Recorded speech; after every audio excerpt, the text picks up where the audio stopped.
Vi porterò a fare un giro per conoscere una nazione con 20 regioni, 107 province, 7.904 comuni, ma soprattutto un vasto numero di frazioni e località.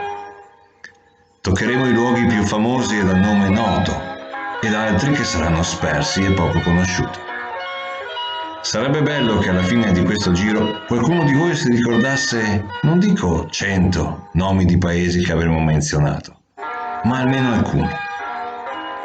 Ora, se posso darvi un consiglio però, oltre che a seguire le parole e la musica, nell'arco di questo tempo osservate, come state già facendo, cercando di vedere se siete capaci di riconoscere quanti più paesi possibili.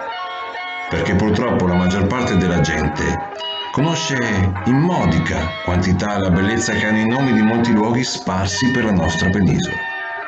Ma vi assicuro, e su questo sono fermo nel dirvi, che ce ne sono davvero tanti.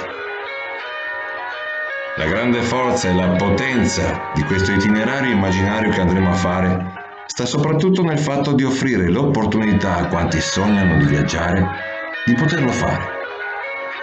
Questo momento infatti è rivolto a tutti coloro che vorranno farne parte e alla fine, se sarà il risultato piacevole, mi auguro che ci troveremo assieme a fare un bel brindisi dopo aver scoperto che questa nazione si chiama Italia.